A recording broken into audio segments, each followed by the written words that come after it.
Bonjour frères et sœurs, nous sommes dans la joie de vous retrouver encore une fois de plus dans la présence de notre Dieu pour qu'ensemble nous puissions partager la parole du Seigneur. Alors j'aimerais prier et puis nous pouvons partager ce que le Seigneur nous met à cœur pour aujourd'hui. Seigneur notre Dieu, bénis ce temps, bénis cette rencontre.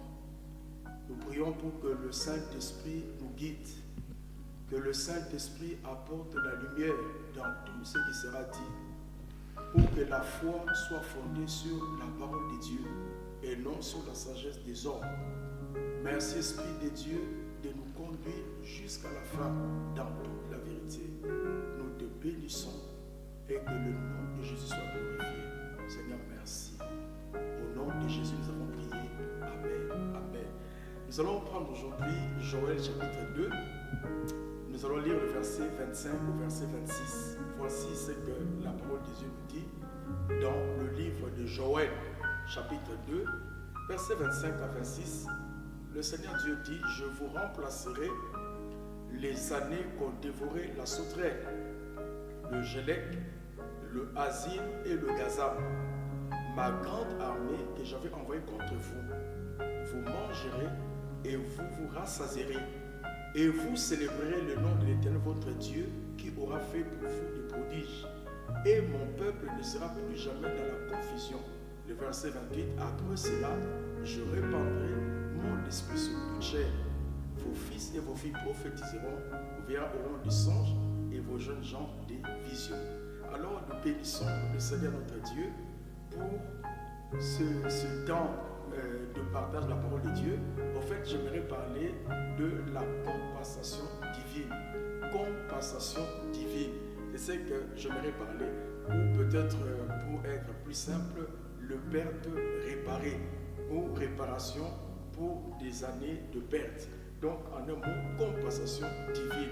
Voilà ce que nous voulons partager aujourd'hui. Voyez, quand nous lisons dans ce livre de Joël, nous voyons comment ce peuple, le peuple de Dieu, est passé par des temps tellement difficiles. Et parce qu'ils ont abandonné le Seigneur, ils se sont livrés à toutes sortes de mal. Et ainsi, ce peuple s'est retrouvé vraiment dans une situation catastrophique. Ainsi donc, ils ont passé par des années réellement très difficiles. C'est ainsi justement, en prenant le premier point, je m'aimerais parler d'une vie en ruine. Une vie en ruine. Donc, parce que notre thème principal de l'année, c'est la restauration. Et ici, nous prenons la compensation divine. Le premier point, une vie en ruine. Genèse dans Joël chapitre 2, où nous étions. Et si nous voyons le verset 17, il nous dit ceci. Quand les portiques et l'autel pleurent, le sacrificateur serviteur l'Éternel, et qu'ils disent, Éternel, épargne ton peuple, ne livre pas ton héritage à l'opprobre, aux railleries des nations. Pourquoi dirait-on parmi le peuple, où est leur Dieu? Donc un peu pour dire simplement que ce peuple était tellement dans une grande détresse. Alors et maintenant, le Seigneur, par le Saint-Esprit, interpelle le peuple qu'il puisse intercéder pour implorer la compassion, la miséricorde de Dieu. Parce que simplement, ce pays était en ruine et ce pays représente une vie. La vie d'une personne peut être en ruine et il peut passer des années après années qui voit que les choses n'avancent pas, rien d'évolue, parce que simplement sa vie est en ruine et qu'il faut d'abord rebâtir ces ruines-là, relever ces ruines pour que la vie aille de l'avant. Un peu pour nous situer dans le contexte, Joël chapitre 1, toujours dans le texte que nous sommes, le verset 4, c'est là qu'il nous décrit un peu la situation du peuple. En fait, Joël le chapitre 1, le verset 4, il dit ceci, ce qu'a laissé le Gaza, la sauterelle l'a dévoré. Ce qu'a laissé la sauterelle, le Gélec l'a dévoré. Ce qu'a laissé le Gélec, le Asile l'a dévoré. Donc, au fait, parce que Dieu parle au chapitre 20, au verset 25 du chapitre 2, que je vous remplacerai les années qu'ont dévoré justement le Gélec, le Asile, et le Seigneur et le Gaza. Dieu a promis de remplacer ces années. Donc, c'était une année où il y a eu des sauterelles qui sont venus pour ravager toutes les productions du pays. Tout ce que les arbres fruitiers pouvaient produire, les plantes. Donc, verset 5, là, le Gaza, le Asile et le Gélec venaient les dévorer. Donc, année après année, et cela amenait une grande pauvreté, une grande misère, une grande détresse parmi le peuple. Donc, au verset 10, il dit, les champs sont ravagés, la terre est attristée, car le blé sont détruits, le mou est tari, l'huile est desséchée. Les laboureurs sont concernés, les vignerons gémissent à cause du froment et de l'orge, parce que la moisson des champs est perdue. Donc nous nous rendons compte que c'était vraiment un temps terrible. On nous parle qu'ils ont même plus de joie, ils sont dans la confusion. Et le verset 16 à 17, il décrit toujours la misère de ce peuple. La nourriture n'est-elle pas enlevée sous nos yeux? La joie et la l'allégresse n'ont-elles pas disparu de la maison de l'Éternel, de notre Dieu? Les semences ont séché sous le monde, les greniers sont vides, les magasins sont en ruine, car il n'y a point de blé. Donc, nous voyons que ces années-là que le Seigneur parle, les années dont il est question, vont dévorer le Gaza, le Asile et le Gélec, ça représente des années de déception pour le peuple de Dieu. Ça représente des années de souffrance. Ça représente des années de confusion. Alors, et aussi, dans le vie actuellement, cela représente une vie sans Christ. Une vie vécue sans Jésus est une vie qui est spirituellement morte. Une vie sans Jésus est une vie qui est en ruine. Parce que l'être humain sans Jésus-Christ, il est perdu. Donc l'homme a besoin d'être restauré en croyant en Jésus pour que maintenant il reprenne la vie intérieure, la vie de l'esprit ou la vie avec Dieu. Parce que ces années passées sans Christ, c'est aussi des années de misère. Voyez, ce sont des années où l'homme se livre à toutes sortes d'activités, mais il est sans bonheur, il n'a pas de bonheur dans sa vie. Dans le psaume 127, le verset 1er, il dit que si l'Éternel ne bâtit la maison, ceux qui la bâtissent travaillent en vain. Donc au fait, c'est vraiment un travail comme les êtres humains sans Dieu. Ils se livrent à toutes sortes d'occupations, mais il n'y a pas de bonheur, il n'y a pas de paix intérieure que seul Jésus peut amener. C'était une année de grande déception parce qu'au verset 16, on nous dit que la nourriture n'est-elle pas enlevée sous nos yeux? Donc vous voyez, ils voyaient la nourriture pousser, ils voyaient les plantes commencer à produire, mais quelques temps après, tout cela a été enlevé de devant leurs yeux. C'était vraiment une grosse déception, une grande désillusion pour eux. Alors la question qu'on pouvait se poser, est-ce qu'il y a encore de l'espoir après tous ces temps de ruine, de catastrophes, de tragédies, de misère? Voyez, aussi en regardant notre monde aussi, nous pouvons voir des vies qui sont tellement en ruine, où on peut se poser la question, est-ce que ces personnes peuvent-ils retrouver la joie? Est-ce que l'être humain qui a tourné le dos à Dieu, y a-t-il encore de l'espoir pour lui? Et c'est ça maintenant que ça nous conduit au verset 25, que nous avons lu tantôt, Joël chapitre 2, verset 25, où le Seigneur parle. Il dit que je vous remplacerai les années qu'ont dévoré la sauterelle, le Gélec, le Asile et le Gaza, ma grande armée que j'avais envoyée contre vous. Donc le Seigneur dit qu'il va remplacer ces années-là. Donc vous voyez, ça c'est la promesse, ça c'est le deuxième point, la promesse de restauration. Donc une vie en ruine, il existe toujours, il y a toujours de l'espoir en Dieu. Une vie en débandade, il y a toujours de l'espoir en Jésus.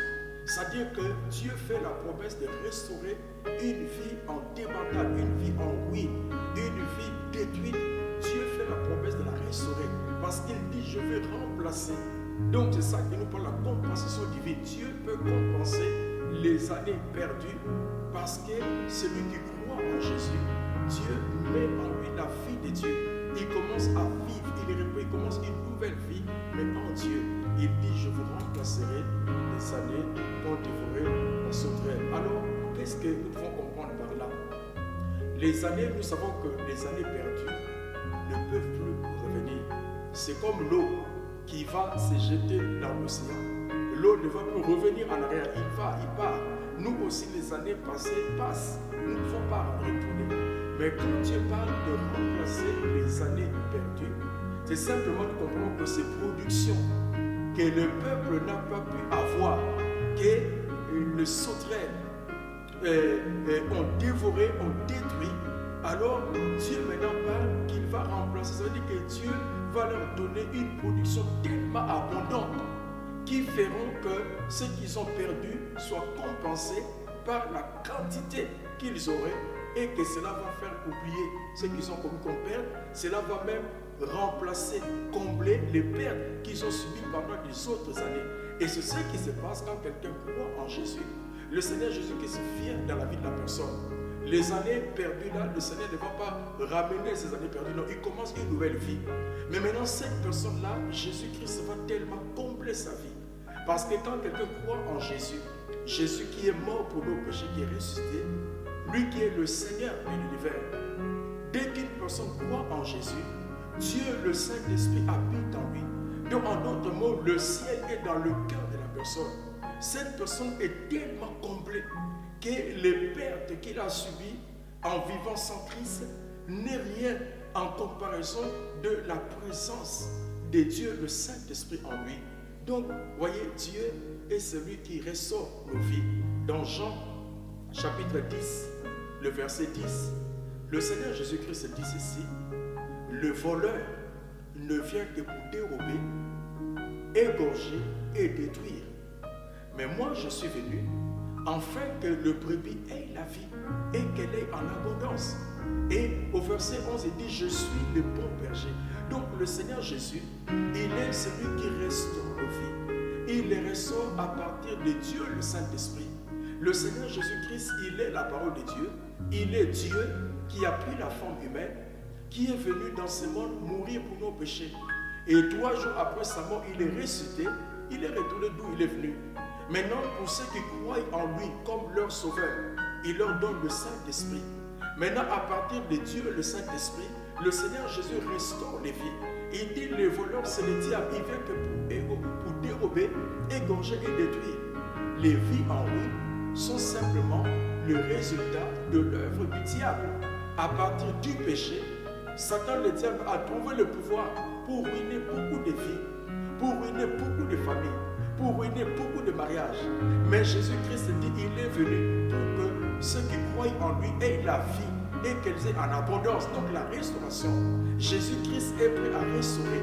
Alors si tu crois en Jésus, le mariage qui a été brisé va être restauré. Si tu crois en Jésus, cet enfant-là qui est égaré reviendra. Parce que tu crois en Jésus, oui, ce travail que tu as perdu, Dieu restaurera pour t'en donner un autre. Mais il faut que Jésus soit dans ta vie. La joie que tu as perdue va être restaurée dans ta vie si seulement tu crois en Jésus. Et cette restauration-là, c'est pour ceux qui croient en Jésus. Quand tu crois en lui, alors, voyez, Dieu nous promet la restauration. Au verset 25 et au verset 26, il dit: vous mangerez et vous vous rassasierez et vous célébrerez le nom de votre Dieu qui aura fait pour vous des prodiges. Et mon peuple ne sera plus dans la confusion. Donc, voyez, le troisième point, c'est que la restauration est une œuvre surnaturelle. La restauration ou la compensation divine est une œuvre spirituelle. Donc, c'est une œuvre surnaturelle parce qu'il dit: vous célébrerez le nom de l'Éternel, votre Dieu, qui aura fait pour vous des prodiges. Il dit que la restauration est une prodige de Dieu. Donc, c'est un miracle de Dieu. Oui, tu peux te poser des questions. Mais comment est-ce que cet enfant qui est égaré, comment reviendra-t-il sur le droit chemin?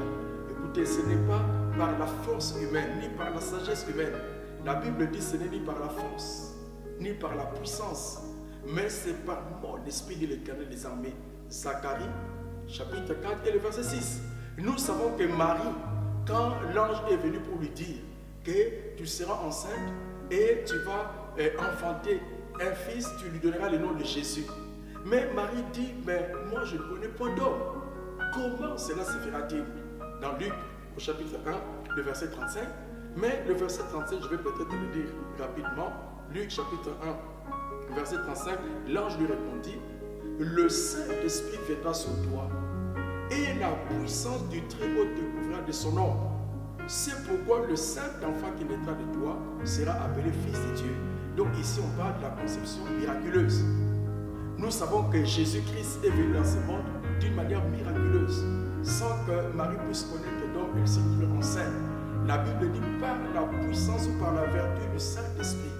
Donc c'est Dieu, le Saint-Esprit, qui a déposé Jésus, le bébé Jésus, dans le ventre de Marie. Alors c'était un miracle.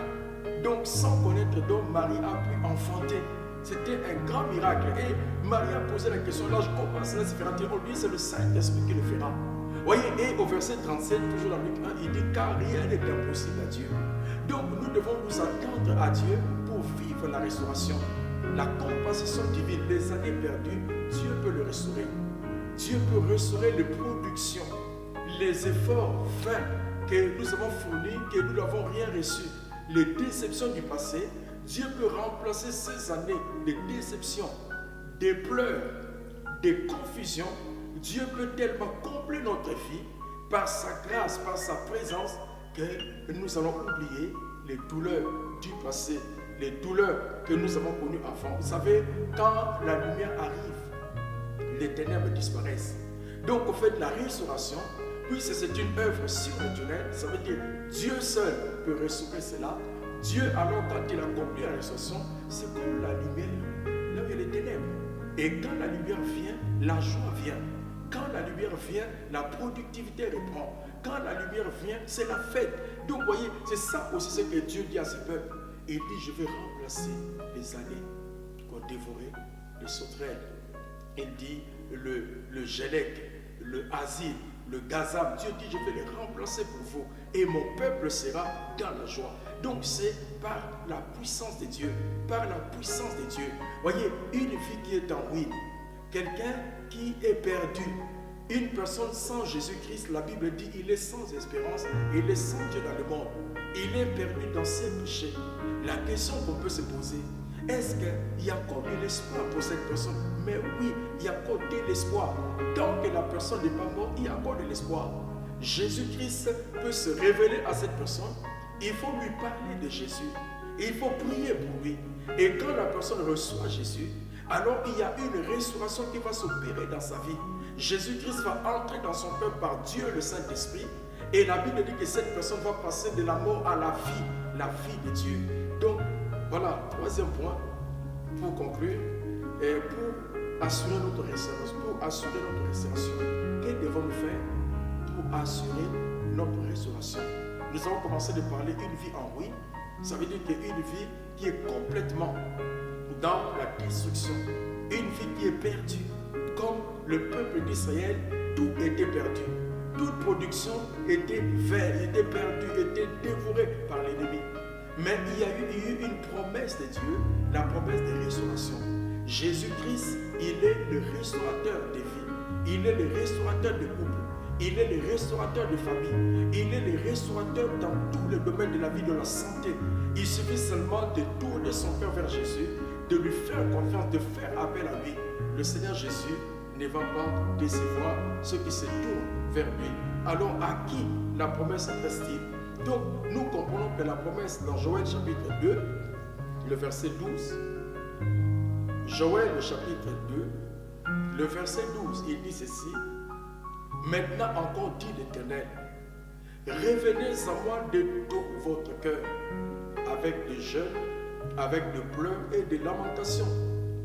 Déchirez vos cœurs et non vos vêtements, et revenez à l'Éternel votre Dieu, car il est compatissant et miséricordieux, lent à la colère et riche en bonté, et il se répand des mots qu'il envoie.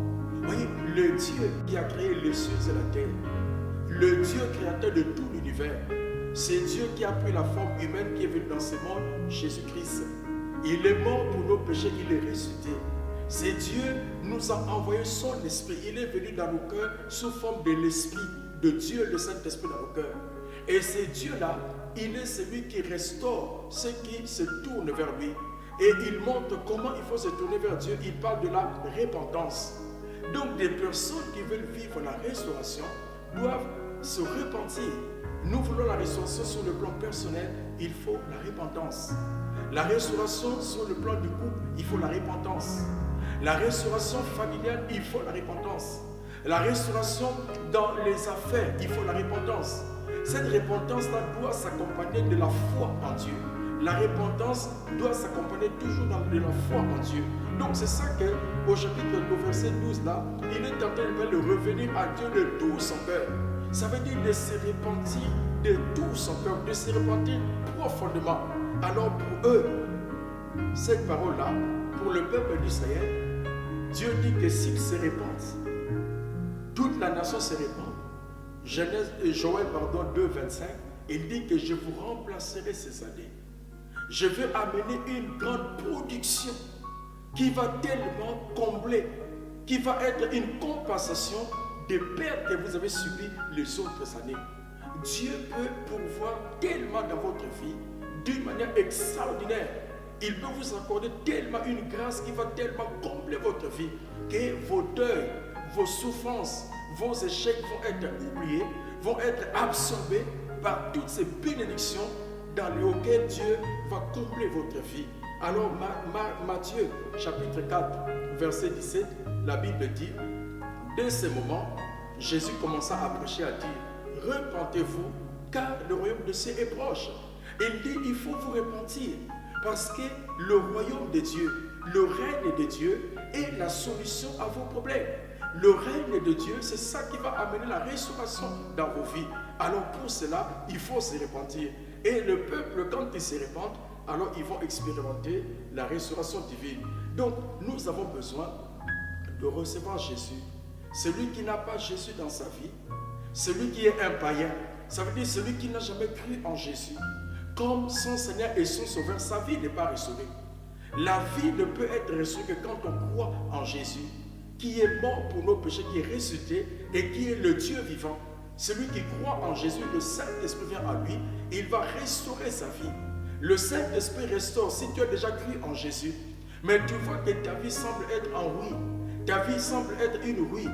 Mais si tu te répands de tout ton cœur, Dieu, le Saint-Esprit, va restaurer les différents domaines de ta vie. Il va restaurer ta santé. Ça ne veut pas dire que celui qui est malade, c'est parce qu'il ne se répand pas. La maladie est une preuve qui vient. La maladie ne vient pas de Dieu, mais c'est une preuve. Mais nous devons lutter contre la maladie. Nous devons réclamer la restauration divine pour que nous soyons en bonne santé. Parce que Jésus, il est le restaurateur. Il efface le péché. Il pardonne le péché. Il nous rétablit dans la communion avec Dieu. Il introduit Dieu dans notre cœur. Alors, que devons-nous faire pour être restaurés? Nous devons faire confiance à la parole de Dieu. Vous voyez, quand Dieu a parlé à ce peuple, dans Joël chapitre 2 verset 25, quand Dieu leur dit que je vous remplacerai les années qu'on dévorait la sauterelle, il fallait croire en cette parole, parce que celui qui croit en cette parole, alors c'est celui-là qui va le recevoir. La Bible dit qu'il te soit fait selon ta foi.